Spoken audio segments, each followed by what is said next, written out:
네, 이어지는 2강에서는 1강의 말미에서 이야기를 했던 외국인 가사 도우미를 둘러싼 최근의 논의와 좀 더 직접적인 연관을 가질 수 있는 이야기를 해보도록 하겠습니다. 바로 가사 노동자 인권 논의의 역사를 살펴보는 일입니다. 제가 제목으로서 어멈과 오모니, 아이보게가 식모라 불리다라는 표현을 썼는데요. 당시에 가사노동자들은 상당히 여러 가지 이름으로 불리우고 있었습니다. 그러니까 행랑 어멈에서 나왔다고 얘기가 되는 어멈이라는 말도 흔하게 쓰였고, 그리고 일본인 가정에서 일하는 조선인 가사 노동자들의 경우에는 오모니라든가 오마니라는 말이 많이 호칭으로서 이용이 되었습니다. 그리고 어린 아이를 돌보는 비교적 어린 여자아이들의 경우에는 아이보게라든가 애보게라는 말이 쓰이기도 했습니다. 그리고 앞서 1강에서 보여드렸다시피 인구 센서스인 조선국세조사에서는 가사 사용인이라는 분류를 쓰고 있죠. 그래서 이렇게 굉장히 많은 호칭들이 혼용되어 쓰이고 있던 가사 노동자들을 당대에는 남의 집살이 한다, 남의 집살이 하는 여성이라고 표현하는 경우가 많았는데요. 이런 다양한 호칭들이 지금 우리에게 익숙한 식모라는 호칭으로 수렴이 되는 것은 사실은 1920년대부터 시작된 가사 노동자에 대한 대우 논의의 하나의 성과였다라고 할 수 있습니다. 1920년대 중반부터 동아일보를 위시한 조선인 언론에서 이 어멈들에게 대우를 잘 해주어야 된다라는 어멈 대우 문제가 제기되기 시작하였습니다. 특히 이 논의를 주도했던 것이 동아일보이기 때문에 동아일보의 1926년부터 1928년까지의 기사들을 보면 이런 표현들이 나오고 있습니다. 불쌍한 부인, 가련한 부인, 옛날 노예도 이보다는 비애를 덜 가지지 않았을까. 그들의 그날그날의 생활이야말로 눈물의 생활. 그리고 역시 이제 마찬가지로 가사노동자에 대한 이야기를 하고 있는데요. 근래에는 옛날 방식의 종처럼 사는 것은 거의 없어지고 대개 쌍방의 자유계약으로 월급을 작정하고 고용하는 사람들이다라고 이야기를 하고 있습니다. 그래서 굉장히 연민 어린 시선으로 보고 있는 한편으로 그들에 대해서 근대적인 노동자임을 강조하고 있다라고 하겠습니다. 그런 논의의 결과로서 어멈을 둔 각 가정에서 좀 더 그들을 사람으로 대하여 주어야 된다라는 이야기를 이끌어내고 있습니다. 그럼 왜 이 시기부터 이 어멈 대우 문제가 제기되었는가를 우리가 집중적으로 탐구해 볼 필요가 있습니다. 사실 이 가사 노동자들이 근대 초기에 와서 급증하게 되는 것은 이 일본이라든가 한국의 문제만은 아니었습니다. 그러니까 일본에서도 사실은 식민지 조선 이상으로 가사 노동자들이 굉장히 급증하는 시기가 있었고 이 아시아 지역뿐만 아니라 오히려 더 이른 시기에 영국이라든가 프랑스라든가 독일이라든가 이런 빠른 산업화가 진전이 되었던 서구 지역에서부터 근대 초기 산업화 과정에서 가사노동자의 수가 급증하였던 시기가 있었습니다. 근데 이들 사회에서는 급증했던 가사노동자가 이 공업 발달과 함께 감소하게 되면서 가사노동자의 부족 현상이 나타나게 되고 그 뒤를 이어서 가사노동자들의 대우를 잘 해주어야 된다. 하녀의 대우를 잘 해주어야 되고 하녀에게도 노동권을 보장해 주어야 한다라는 이야기가 나오기 시작합니다. 왜냐하면 이 굉장히 지금 부족한 상황에서 그 공업노동과 이 가사 서비스 노동 업종이 이를테면 젊은 여성 노동력을 두고 경쟁을 하고 있는 그런 구도였기 때문입니다. 그래서 이 사회에서는 가사노동자가 부족한 문제를 어떻게 해결할 것인가? 왜 젊은 여성들이 가사노동자가 되기보다 차라리 공장노동자가 되고자 하는 것인가? 그것은 권리가 제대로 보장이 되지 않기 때문이다 라는 식으로 이 가사노동자의 부족 이후에 이 그 권리 문제에 대한 제기가 나오게 되는 그런 경향을 보입니다. 그걸 생각을 해보면 식민지 조선 같은 경우는 조금 특이하죠. 왜냐하면 앞서서 1강에서 살펴보셨다시피 1940년까지도 가사노동자의 수는 계속해서 팽창하고 있었습니다. 물론 이제 40년 이후가 되면은 서울 지역에서 특히나 이 식모가 부족하다라는 얘기가 나오기 시작하지만 조선 전반적으로 보아서는 농촌 지역에서 계속해서 여성들이 이 도시 지역으로 이주하는 그런 인구가 쏟아지고 있었기 때문에 가사노동자의 부족을 얘기할 만한 상황이 아니었습니다. 근데 그럼에도 불구하고 이 1920년대 중반이라는 비교적 이른 시기에 엄험 대우 문제가 제기되고 있습니다. 왜 이 시기인가를 다시 한번 살펴보면은 언론에서 어떤 방식으로 이들을 다루고 있는지에 주목을 해볼 필요가 있습니다. 일단 부정적으로 묘사를 하고 있습니다. 조선 낭자가 조선 옷에 일본 버선을 신고 있다. 그리고 게다를 신고 있다. 매우 기형적인 스타일이다. 라는 표현에서 그런 부정적인 시선이 나타나죠. 앞에서 제가 그림과 사진만 잠깐 보여드리고 지나갔던 기사들을 다시 한번 살펴보도록 하겠습니다. 제가 사진으로 보여드렸던 1920년대 후반, 1927년과 1928년 무렵에 조선일보와 동아일보와 같은 이 대표적인 조선인 언론에서 이 일본인 가정에서 일을 하는 조선인 여성들에 대해서 집중하기 시작을 하는데 이 지금 보여드리는 사진들은 사실은 당시에 조선일보에서 이 일종의 특집 기사로 내었던 이 진고계의 오모니 혹은 이제 오마니들에 대한 그 기사에 나오고 있었던 것입니다. 이 사진에 덧붙여진 기사의 설명은 사실 이런 것이었습니다. 조선 여인네가 발에는 서투른 게다짝을 꿰고 몸에는 흡사 이불 같은 일본 이불 같은 호대기를 두르고 어린 아이를 업고 힘없는 자장가를 부르고 있는 모습은 우스운 중에서도 눈물겨운 자태이다. 그리고 이런 표현도 등장을 하죠. 그의 얼굴에서는 코를 찌를 듯한 외분 냄새가 휘날리고 있는 것을 보면 그가 얼마나 그들의 살림에 영향을 받고 있는가를 알 수 있었습니다. 기자는 돈을 위해서라는 그들의 말을 다시금 되풀이하면서 자기의 처지와 경우를 저버린 그들의 생활의 정도를 다시금 생각지 않을 수 없었습니다. 네, 이렇게 얘기를 하고 있죠.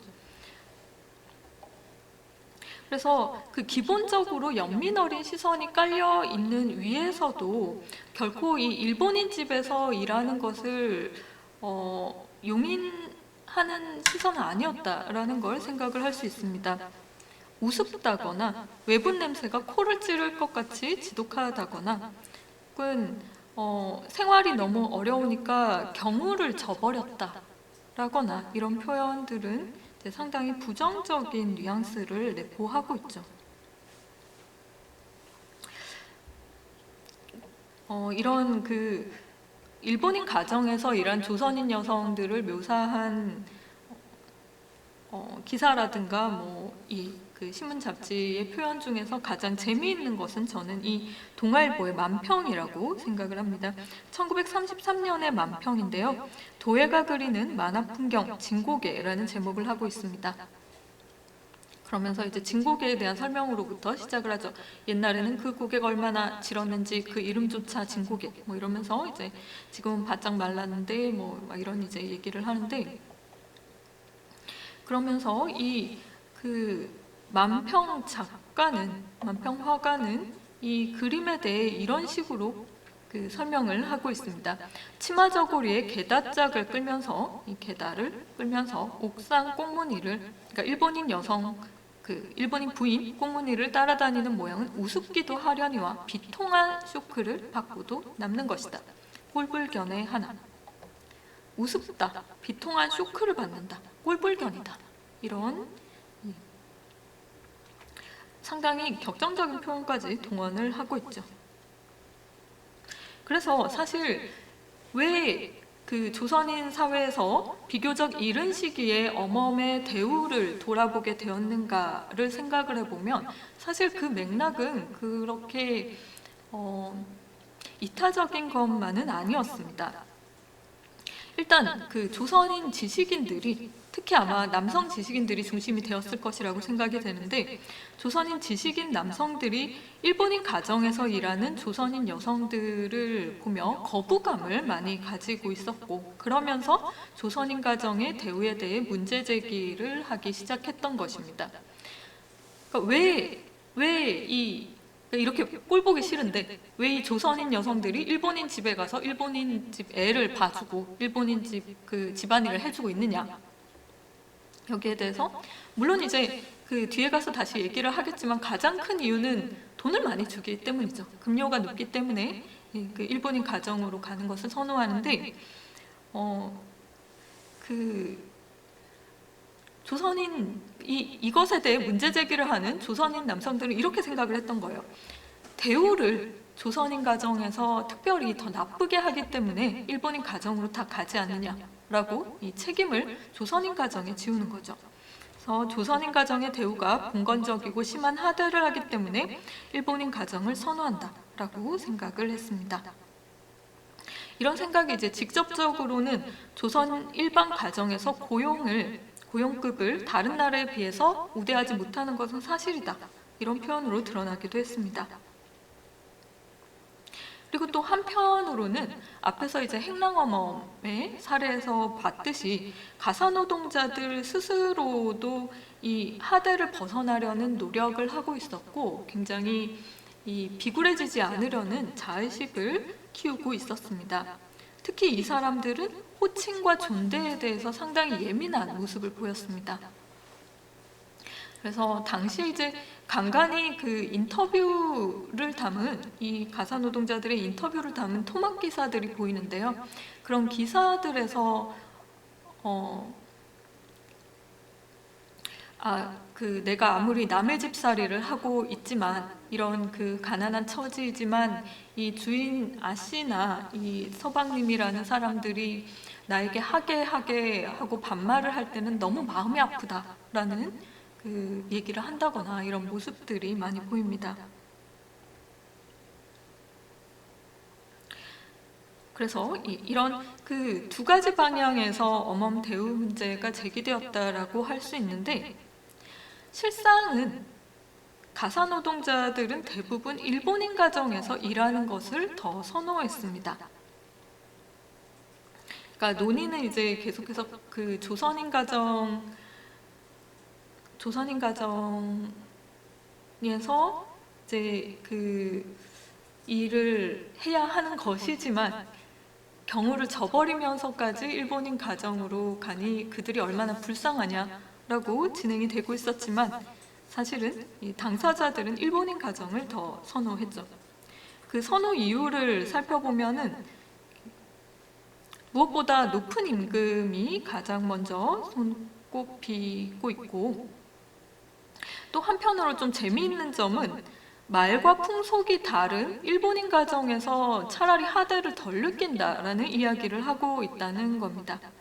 그리고 거기에 더해서 일본인 집들이 대체로 가족 수가 적다, 그리고 일이 간이하다, 간단하고 편하다, 그리고 현대화된 가정들도 많아서 설비가 상당히 편리하게 갖추어져 있다, 그리고 식모방도 주어진다, 이런 그 이유들을 이 당사자들이 들고 있습니다. 당시에 그 왜 일본인 가정까지 가서 일을 합니까? 라는 걸 문제 삼으면서 언론에서 이 설문 그 여성 잡지 같은 곳에서 이제 설문도 하고 이랬거든요. 그때 나온 답변들이 이러한 것이었습니다. 구체적인 표현으로는 이렇게 나오고 있어요. 이게 좀 재미있는 부분이기 때문에 같이 읽어보면, 이왕 하대받고 일할 것이면 돈을 많이 주는 곳으로 가겠다. 그리고 조선인 가정에 가서 아씨, 서방님 존댓말 하면서 바치기 싫고 어멈, 할멈이라고 불리우는 하대를 받기 싫다. 그리고 간혹 이제 그러니까 중간 계급 정도, 중상 계급 정도 되었다가 경제적으로 몰락을 해서 이 식모일을 하게 된 사람들의 경우에는 더 자의식이 강했기 때문에 더더구나 일본인 집으로 가기를 원했습니다. 이런 이야기가 나오죠.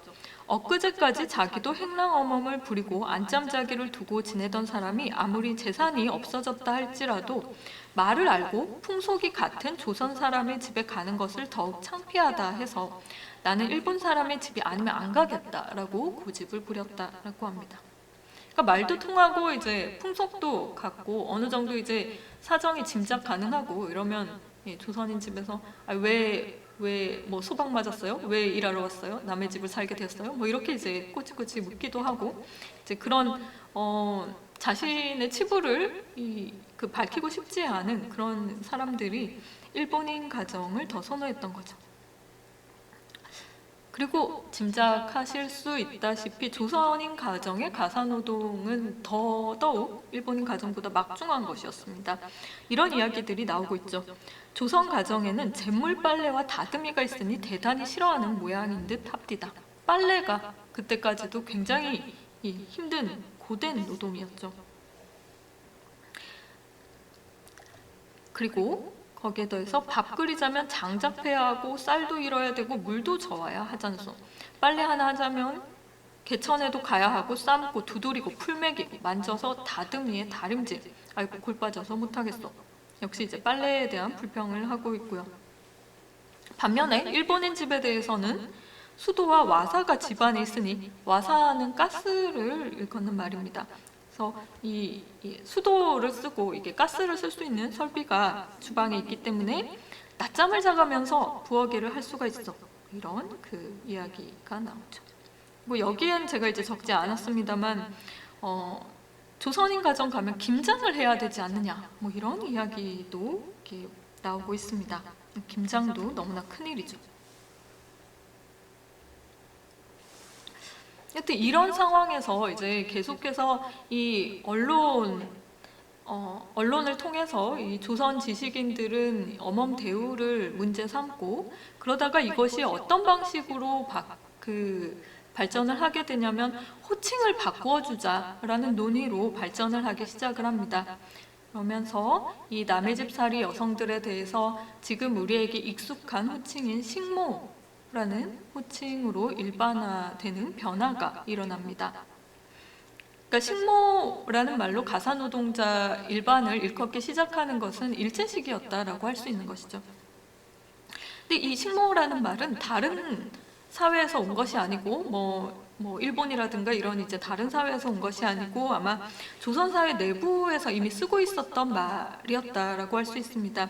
조선 시대부터 향교라든가 그 기관에서 일하는 관노비에 대해서 식모라는 말이 쓰이고 있습니다.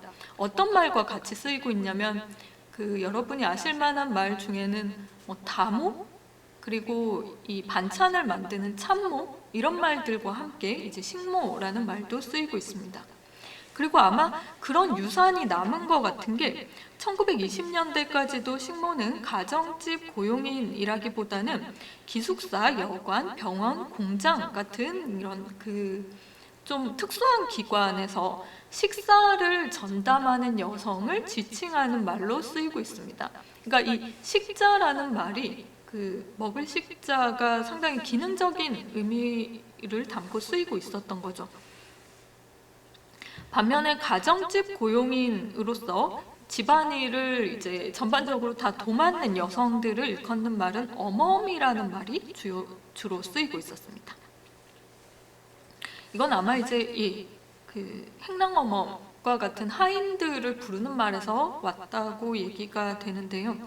어멈이라는 말과 함께 같이 쓰인 말로는 안짬자기라는 호칭이 있었습니다. 이건 그러니까 하인들이 보통 이 행랑채에서 그 잠을 자고 생활을 했잖아요. 근데 여자 하인들 중에는 이 안채에 들어와서 주인 마님의 잠동무도 해주고 이 그 잠자리를 돌보는 이 역할을 하기도 했는데, 그런 여성들에 대해서 이제 안에 들어와서 잠을 잔다라는 의미로 안잠자기라고 불렀습니다. 그래서 이 그 두 가지 말이 함께 쓰였는데, 특히 그러니까 안잠자기도 뭐 썩 그렇게 이 뉘앙스가 어감이 좋은 말은 아닙니다만, 어멈이라는 말은 정말로 신분적인 하대의 어감을 내포하고 있었습니다. 그래서 이 가사노동자 당사자들도 당시에 어멈이라는 말을 듣기를 굉장히 끔찍하게 싫어했습니다. 그래서 이런 상황에서 1930년대 중반, 더 구체적으로는 1934년경부터 이 언론에서 대우와 호칭을 연결지어서 가사노동자 대우 문제를 다시 제기하기 시작을 합니다. 그걸 주도했던 언론이 조선중앙일보였습니다. 조선중앙일보는 조선일보나 동아일보에 비하면 상당히 이제 자본 규모도 작고 영세한, 굉장히 이제 뜻을 가진 이 그 민족주의자들에 의해서 운영이 되는 그런 이제 언론이었어요. 그리고 그 많이들 아시겠습니다만 조선중앙일보는 그 동아일보가 송기정 그 마라톤 금메달리스트 송기정 선수의 일장기 말소 사건으로 폐간이 되었을 때 같이 그러니까 폐간이라고 하기보다 정간이라고 불러야 될 것 같은데요. 긴 시간 한 몇 개월 가량 이제 그 정간이 되었는데, 그때 조선중앙일보도 함께 정간이 되었다가, 조선중앙일보 같은 경우는 너무나 이 자본 규모가 영세하고 이 영업이익이 좋지 않은 언론이었기 때문에 결국 폐간되어 버린 그런 비운의 언론이었다라고 할 수 있는데, 하여튼 이때는 좀 활발하게 민족주의적인 논의를 제기하고 있을 때여서 식모에 대해서도 이렇게 목소리를 내고 있습니다. 그래서 어멈이라고 부르지 맙시다, 식모라고 부릅시다 라는 논설을 이렇게 게재하기 시작합니다. 1934년부터. 그래서 좀 이제 그 재미있는 표현은 논설에서 이런 말을 쓰고 있어요. 듣는 사람은 기분 나쁘고 부르는 사람은 무식해 보입니다 라고 얘기하면서 어멈이라고 부르지 말자, 식모라고 부르자 라고 얘기를 해요. 그리고 실제로 이 식모라는 말이 이후로 좀 더 이 사람들에 대해서 그 높여주는, 하대하지 않는 호칭으로서 확산이 되는 그런 모습이 보이기 시작합니다. 그래서 이 시기부터 이제 식모라는 말이 확산이 되어서 오늘날 우리에게 익숙한 말이 되었다라고 할 수 있죠. 물론 이제 여러분께서 아시다시피 70년대, 80년대가 가게 되면 다시 또 그 이제 식모라는 말도 이 뉘앙스가 부정적인 것으로 여겨지면서 다시금 그것을 뭐 가사도우미라든가 이렇게 그 시간제 파출부로 오시게 되면 이제 파출부라고 부르면 되고요. 뭐 그런 방식으로 다른 방식으로 부르고자 하게 되지만요.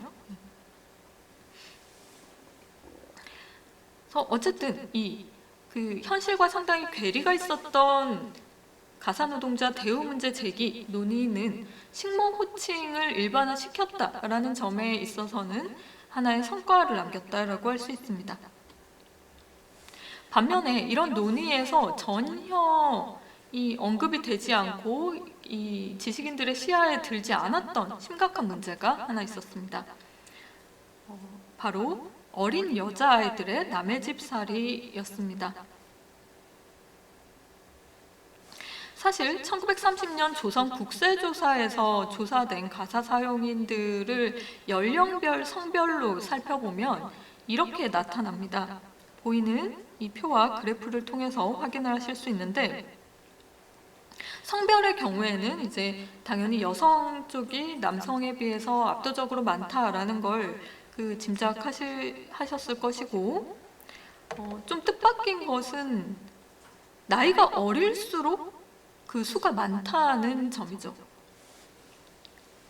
미성년자들의 수가 굉장히 압도적인 비중을 차지하고 있다라고 하겠습니다. 근데 이 그 어린 정도가 그 11세 이하의 연령도 굉장히 많죠.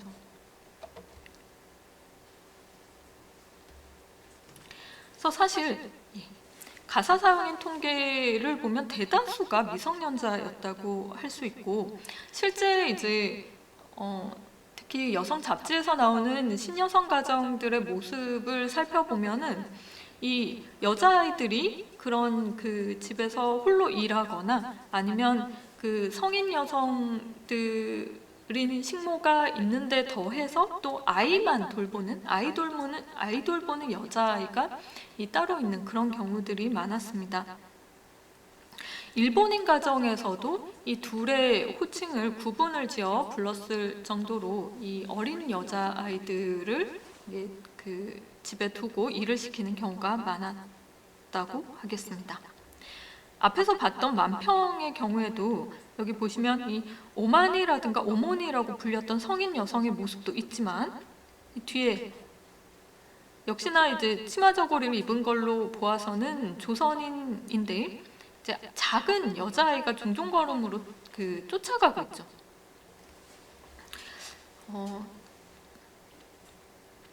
이런 그 여자아이들에 대해서는 일본인 가정에서는 네야라고 부르거나 좀 더 이제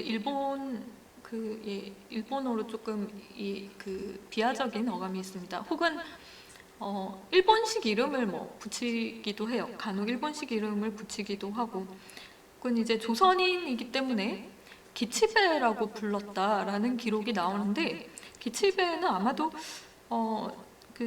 한국어에서의 계집애, 기집애 이런 말에서 옮겨간 말이 아닌가라고, 그렇게 변화한 말이 아닌가라고 짐작이 됩니다.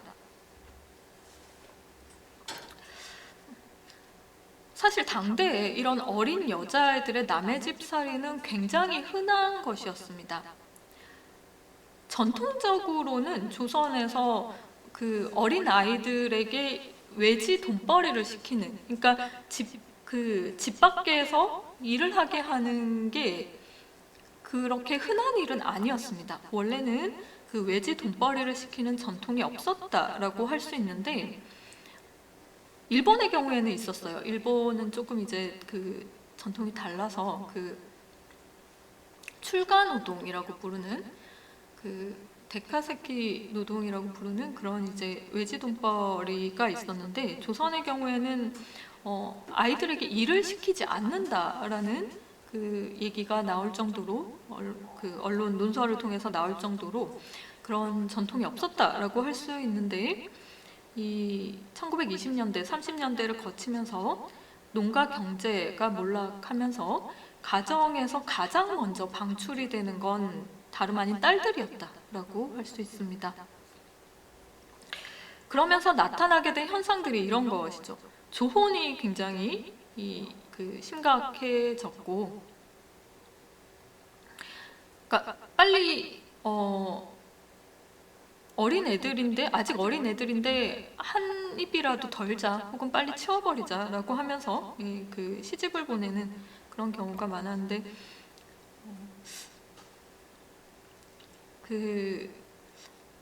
사실 당시에 이 혼인 연령을 보면 남성들의 경우에는 계급적으로 부유할수록 어린 나이에, 젊은 나이에 혼인을 하고, 여성들의 경우에는 반대입니다. 계급적으로 부유할수록 혼인 연령이 늦어집니다. 이렇게 드물게 그 여성에게 교육을 시킨다거나 이러면 이제 학교를 마치고 나서 결혼을 한다거나 이러기 때문에 그 계급적으로 가난한 경우에는 그게 반대가 되죠. 그래서 이렇게 조혼을 통해서 이 그 시집살이를 하게 되는 여성들의 경우에는 남성과 나이 차이가 굉장히 많이 나게 됩니다. 그러니까 그 집이 가난해서 늦게까지 그 장가를 가지 못한 남성들과 이 그 어려운 집안에 가난한 집안의 어린 여자아이들이 혼인을 하게 되는 것이기 때문에 이 조혼과 이제 마찬가지의 맥락에서 민며느리라는 이름으로 이제 아주 어린 아이들을 그 주기도 하고요. 그리고 수양딸이라는 이름으로 또 다른 집에 보내기도 하는데 이런 수양딸의 경우에는 특히 일제시기 같은 경우는 인신매매적인 방식으로 이 딸을 보내는 경우들이 많았습니다. 이건 이제 부모들이 좀 모르고 속아서 이제 그 보내는 경우도 많고 이런 경향들과 함께 더불어서 남의 집살이의 확산이라는 현상이 나타났던 것입니다. 그리고 당시 통계로 살펴보아도 10세 이하 연령에서는 남성보다도 여성의 도시로의 단독 이동이 많습니다. 그러니까 어린 여자아이들이 도시로 홀로 이동하는 경우들이 있다라는 건 이거는 그 도시 지역의 그 다른 가정이 결국 뭐 아이보게든 뭐 남의 집 살이든 뭐 그런 이름으로 가게 되는 것이다라고 할 수 있습니다. 이런 그 여자아이들의 남의 집 살이는 어떤 방식으로 이루어졌는가? 자료가 사실 많지 않습니다. 그래서 저 같은 경우는 자료를 수집하다가 어디까지 봤냐면 일본군 위안부 증언 자료집을 다 검토했습니다. 그러면서 이제 그 위안부 피해자들의 이제 어린 시절을 그 어린 시절의 기록들을 다 검토를 했었는데 그걸 통해서 좀 이 남의 집살이의 특징들을 추출을 해보면요. 일단 인편을 통한 소개로 가는 경우가 많고요. 이거는 사실은 50년대, 60년대, 70년대에도 우리가 한국 사회에서 볼 수 있는 그런 모습이었죠.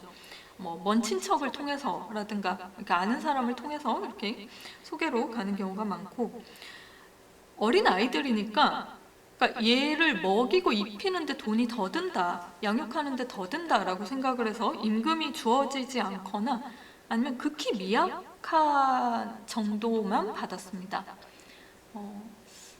그러다가 이제 일부 증언들을 보면은 15세 정도 되니까 안 주던 월급을 주기 시작했다. 뭐 이렇게 이제 얘기가 되는 걸로 봐서는 당대에 어쨌든 15세보다 어린 아이들의 경우에는 집안일을 시켜도 그 급료를 따로 주지는 않는다라는 그런 인식이 있었던 것 같습니다. 그리고 이제 어떤 일을 했느냐를 보면 간단한 허드렛 일이라고 표현을 했는데 이제 보통 뭐 걸레를 빨게 하고 이런 거죠. 그 바닥을 닦게 하고 뭐 이런 것들 이제 어린아이도 할 수 있지만 어린아이에게는 좀 고된 그런 일들을 이제 많이 시키고 특히 주로 시키는 건 아이 보는 일이죠. 계속 이제 업고 다니게 하고 이런 아이에게 아이 보는 일을 많이 시켰습니다. 그래서 이런 어린 아이들에 대해서 아이보게라든가 애보게라는 호칭으로 불렀던 것이죠.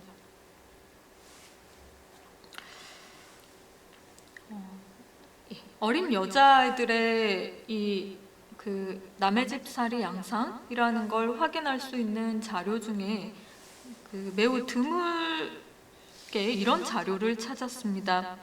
그러니까 지금 이게 만 9세 여아에 대한 계약서인데 제목이 고용계약서라고 쓰여져 있습니다. 이거를 그 현대어로 조금 그 바꾸어서 제가 가지고 왔는데요. 내용이 다음과 같습니다. 이 계약은 위탁자인 생모의 생활난으로 다음의 임금을 영수하고 귀전에 고용하기로 하여 다음과 같이 계약을 체결함. 생년월일 이 아이의 이제 생년월일인데 좀 특이하게 그러니까 한문으로 된 계약서이면서 이제 일본식 연호를 쓰고 있습니다. 이건 아마 당시에 이제 일본인 지주들이나 그 동척과 같은 그 일본의 이 그 식민 개척과 관련한 이 기관들이 농촌에 들어가면서 농촌 지역에 그 계약서를 쓰는 관행을 만들었습니다. 소작 계약서도 그렇고 이제 그런 관행을 만들어서 그 관행에 따라서 이 고용 계약서도 썼던 것으로 보입니다. 그래서 일본식 연호가 쓰여져 있죠. 지금 숫자들이 누워 있어서 조금 읽기가 어려울 수 있지만 1917년생이었습니다. 근데 이게 이제 지금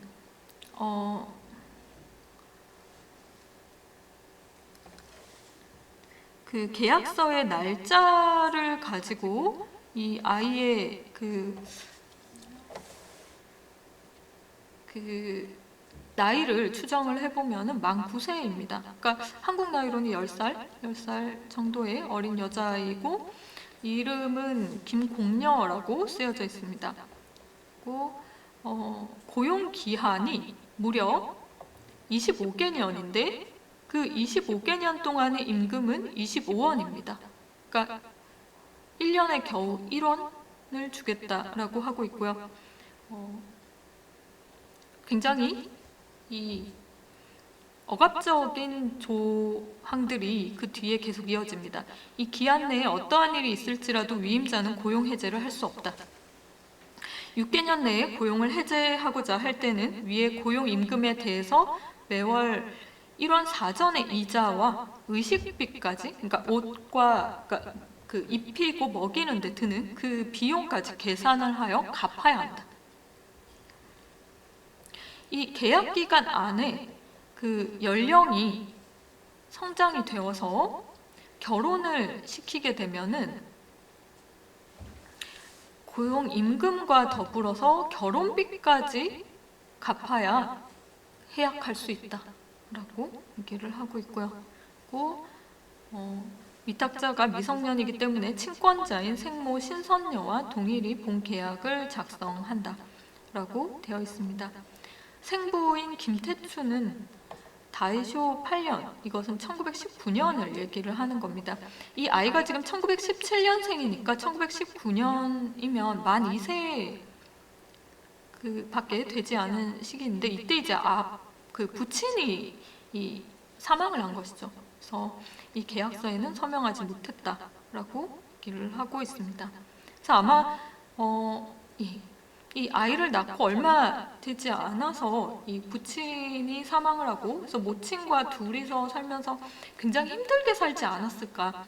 그러다가 이제 더는 이 아이를 양육할 수 없다고 생각을 해서 아마 그 주변에 그 양반집에 보내는 것이 아닌가, 그런 정황이 아닌가라고 짐작을 할 수가 있습니다. 네, 마지막까지 독소 조항이 있죠. 고용녀가 나가거나 혹은 도주할 때는 이상의 조항과 같이 계산해서 납입하기로 정함. 그러니까 이 아이가 가출을 하거나 도망을 갔을 때는 그만큼 다시 갚아야 된다라는 얘기를 하고 있어요. 돈을 갚아줘야 된다. 이 앞에서 얘기하는 그 의식비 이런 거 있잖아요.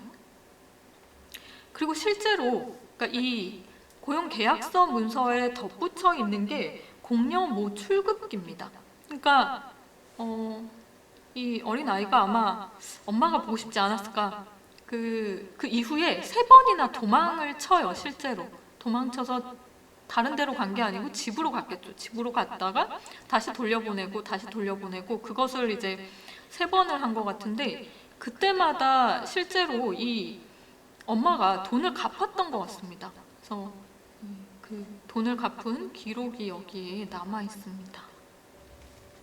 좀 마음이 아픈 그런 자료였는데요.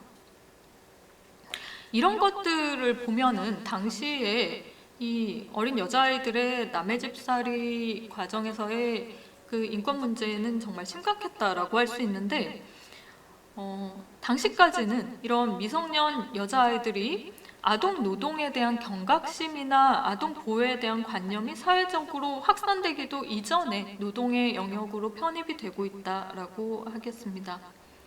특히 이제 앞에 이 고용 계약서를 보면 이 조선의 아동들에게는 최소한의 안전장치도 없었다. 이들을 지켜줄 수 있는 안전장치가 없었다라고 하겠습니다. 법적인 규제가 없었기 때문입니다. 일본 같은 경우는 그래도 최소한의 안전장치는 법적으로 갖추고 있었습니다. 일본은 1911년에 공장법을 제정을 해서 이제 공장 노동에 대한 여러 가지 규제를 가하고 있었는데 1923년에 이 공장법을 개정하면서 14세 미만 아동의 공장 노동은 원칙적으로 금지하고 있었습니다. 그러니까 14세 미만 아동은 그 공장 노동과 같은 그런 이제 노동을 시킬 수 없게 하고 있는 것이죠. 그리고 1930년대가 되면은 1933년에 아동학대 방지법을 시행을 하면서 14세 미만의 아동에 대한 학대 행위는 형사법 처벌 대상으로서 명시를 하고 있습니다. 그리고 1934년에는 소년 구호법을 시행을 하면서 이 어려운 처지에 있는 그 미성년 아동들을 구제하는 그 법안도 마련을 해놓고 있었습니다. 반면에 이제 조선에서는 그 일제의 식민 지배가 끝날 때까지 이런 여러 가지 법적인 조치들이 취해지지 않았습니다. 일본에서 이제 이미 이런 법적인 조치들이 그 시행이 되고 나니까 1935년 무렵에 이제 조선에서도 그 아동들에 대한 학대를 방지할 수 있는 법이 마련이 되어야 된다. 굉장히 학대받고 있다. 특히 그 농촌의 어린 여자아이들이 민며느리로 가거나 이 남의 집살이를 하면서 수양딸로 혹은 이제 수양딸로 가거나 그래서 그 집에서 상당히 학대를 받고 있다라고 얘기가 많이 되는데 그럼에도 불구하고 법적인 어떤 이 수단이 마련되지는 못했습니다. 그래서 이것을 종합을 해서 1920년대에서 30년대 이 가사노동자들에 대해서 제기되었던 인권 논의는 다음과 같이 정리를 할 수 있을 것 같습니다. 우선 이런 대우 문제가 왜 제기되었는가 그 배경을 보면 무엇보다도 조선인 지식인들이 일본인 가정을 견제하는 민족 감정을 가지고 민족 간의 고용을 부정적으로 보았고, 그러니까 단순히 이제 민족 간의 고용인 것이 아니라 위계를 가지는 민족 간의 고용인 거죠. 이 고용주는 일본인 가정이고 이제 그 밑에서 일을 하는 자들은 이제 조선인이다, 특히 조선인 여성이다라는 것에 대해서 굉장히 부정적인 감정을 가지고 가사노동자에 대한 조선인 가정의 대우를 문제 삼게 된 것이었다라고 할 수 있습니다. 그래서 대우 문제 논의는 다른 사회보다도 오히려 조금 일찍 나올 수도 있었다. 하지만 이것은 상당히 큰 괴리를 보였다. 실제 상황과. 조선인 가사노동자들 당사자들은 뭐 민족적인 감정 이런 것을 고려하기보다도 임금과 노동 조건에서 훨씬 우위에 있는 일본인 가정에서 일하는 것을 선호했습니다. 당시의 급료는 일본인 가정 쪽이 거의 그 두 배가량 많이 주는 편이었습니다. 물론 일본인 가정 안에서 이제 일본인 가사노동자와 조선인 가사노동자, 그러니까 일본인 식모와 조선인 식모 사이에 임금 차별을 두기는 했지만 이 조선인 여성들의 입장에서는 그래도 일본인 가정으로 가는 게 좋았죠. 그래서 이 지식인들의 논의와 이 실제의 양상은 상당히 동떨어져 있었다라고 할 수 있습니다. 그럼에도 불구하고 제한적인 성과가 있었다라고 한다면 바로 이제 식모 호칭이 일반화될 수 있었다라는 것을 들겠습니다. 당사자들의 이것은 사실 한편으로는 당사자들이 그 자의식을 성장시키면서 부당한 대우를 참지 않으려고 했기 때문에 거기에 힘입어서 남길 수 있는 성과였다라고 하겠습니다. 하지만 이런 대우 개선 논의는 당시에 심각한 문제였던 미성년 여성들의 인권 문제를 간과하고 있습니다. 그래서 여러 가지 아동보호법의 도입이 무산된, 그리고 노동보호입법 측면에서도 사실은 식민지 조선은 굉장히 공백 상태였습니다. 그래서 그런 조건 속에서 최소한의 안전판이 마련되기 이전에 특히 어린 여자아이들이 노동의 영역에 편입이 되고 있고 각종 이 학대나 인권 침해의 상황이 발생하게 되는 그런 원인이 되고 있습니다.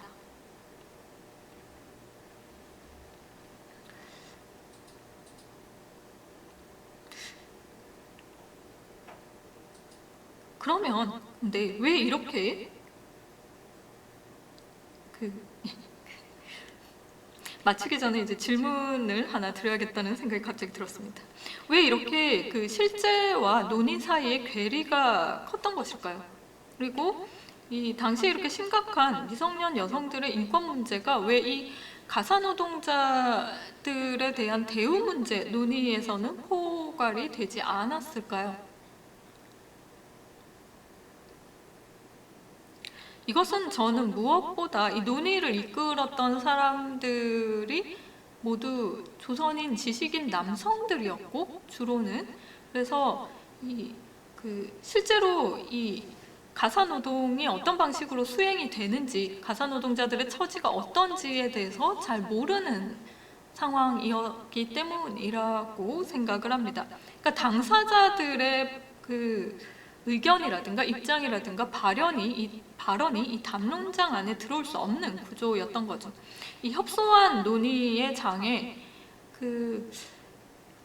어떤 발언력을 가질 수 있는 것은 여성들로서는 굉장히 소수의 신여성들 뿐이었는데 이런 신여성들이라고 해서 가사노동자들의 처지를 잘 대변해 줄 수 있는 것은 아니었습니다. 오히려 이제 그들의 근대적인 주부로서의 면모를 부각시키기 위해서 가사노동자들에 대해서 상당히 부정적으로 묘사를 한다거나 이들을 타자화한다거나 이런 방식으로 일관을 했었죠. 그리고 그런 것이 이제 실제적으로도 이제 가정 안에서 이들과 갈등을 일으키는 그런 문제가 되기도 했고요.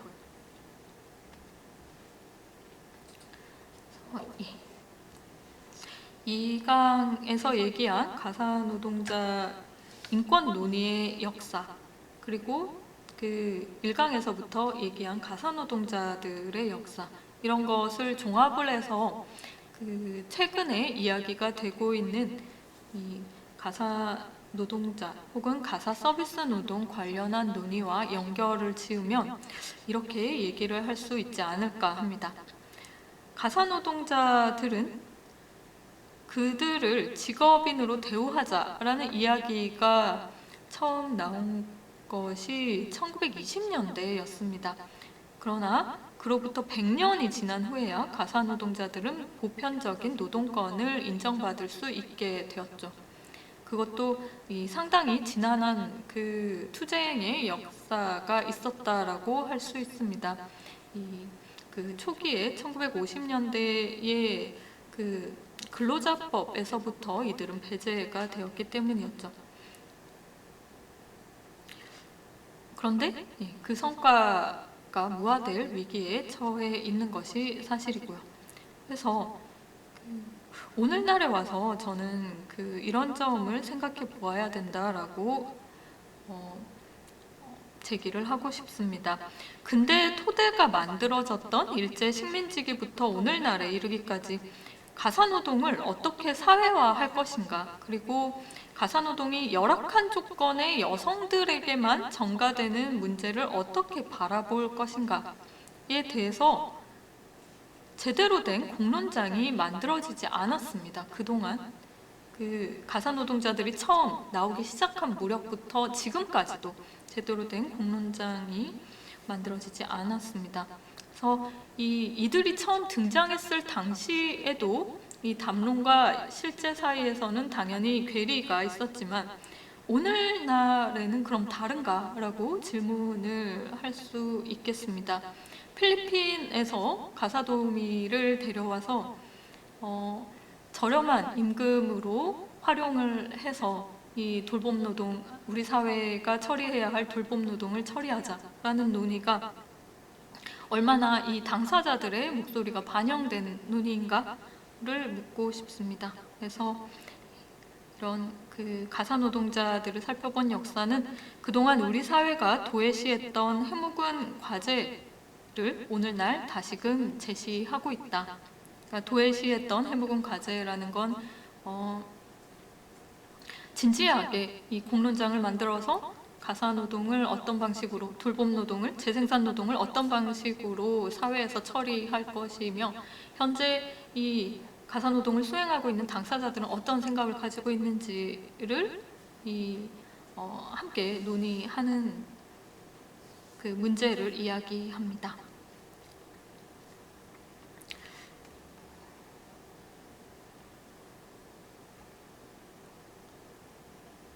네, 지금까지 가사노동자들을 통해서 일하는 여성을 둘러싼 역사를 새롭게 살펴보자 라는 내용의 이야기를 진행했습니다. 들어주셔서 감사합니다.